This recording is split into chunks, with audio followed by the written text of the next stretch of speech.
Let's speak to Ali Abunimah. He is the co-founder of the Electronic Intifada and joins me on Skype via Skype from Chicago. Ali, thank you very much indeed for being with us. So in the past, there has been concern about the control of Al-Aqsa, which led to fighting, many times. But these metal detectors at the Al-Aqsa Mosque right now just seems to be another symbol of intrusion of the Israeli occupation. But I mean, is this really the core issue here in terms of this conflict more broadly?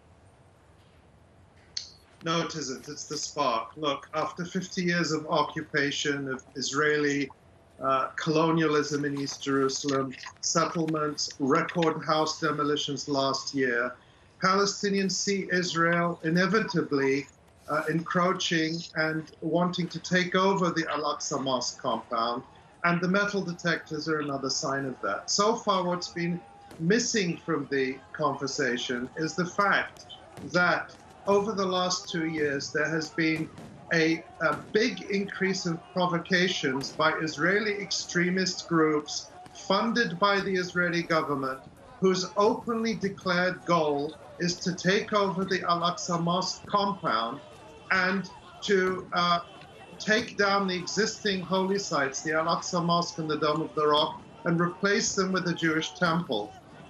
Last week, after the 2 Israeli police officers were killed enforcing the occupation in Jerusalem, the head of this so-called temple movement, the organization that heads this so-called temple movement, said Israel needed to take the opportunity to impose its control.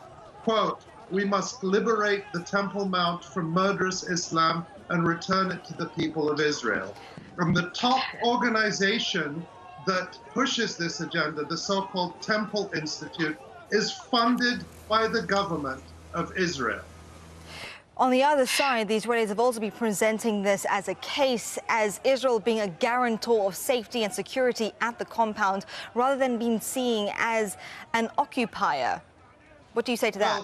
Well, that's exactly what Yoav Mordechai, the Israeli general who has a great deal of blood on his hands from the attacks on Gaza that he commanded, and who is the chief military officer, who is the real ruler of the West Bank, not Mahmoud Abbas. You just had an interview with the real Palestinian president, who is Israeli General Yoav Mordechai. He rules the West Bank. And this military dictator of the West Bank is the cause of violence. Israeli occupation is the cause of violence. And Netanyahu, by the way, I mean, the metal detectors, the Israeli army itself, even the occupation army and Israel's secret police, the Shin Bet, advised Netanyahu not to keep the metal detectors there because they understood that they're useless, that they're not really there for security. What they are is to advance Israel's political claim and its hold over Jerusalem as another step to taking over the compound. That's what Palestinians fear, and that's why we have seen the population of Jerusalem, the people of Jerusalem that have lived under this brutal military occupation, coming out into the streets in their thousands to defend Al-Aqsa, and they have been brutally attacked. I mean, how could Israel be a guarantor of security when it's Israeli forces that are going out and attacking peaceful demonstrators, that just in the past 48 hours killed 4 Palestinian youths, Mohammed Sharaf, Mohammed Ghanam, Mohammed Khalaf, and Yusuf Kashur today, who are simply people in an occupied territory demonstrating for their right to be free of this occupation. And how could, in those circumstances, how could anyone call the occupier a guarantor of security and stability?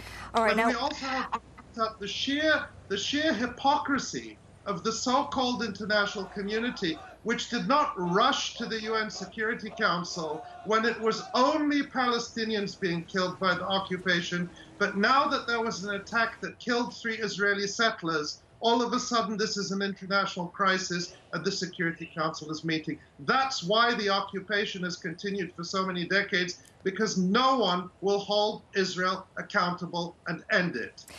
Now, going on to the domestic issue very quickly, I know we talked about Mahmoud Abbas, but clearly the Palestinians have been very frustrated with the Palestinian leadership to this day. Where do you see this going in terms of him now severing ties with the Israeli authorities?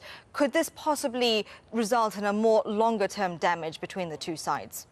No, people should not be so gullible as to think Mahmoud Abbas is going to sever ties with the occupation, because it's the Israeli occupation that keeps the Palestinian Authority in place. Mahmoud Abbas has said previously publicly that the so-called security coordination with the military occupation is sacred, his word, not mine, and that will continue. His statement is purely for public consumption to try to look like he's doing something, but he will not, absolutely not, end his close cooperation with the military occupation that has destroyed the lives of millions of Palestinians now in the West Bank and Gaza Strip for 50 years. I'll tell you this, if the so-called international community was so concerned and they wanted to end the occupation, they could end it. But it continues because the European Union, the UN, the United States, and a whole lot of Arab regimes are content to see it continue.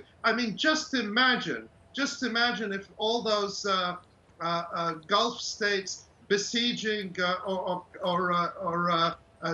placing sanctions against Qatar would instead place them against Israel. But we all know they wouldn't dare. All right, Ali Abunimah, live for us on Skype from Chicago. Thank you so much for your time. Thank you. Now, the Syrian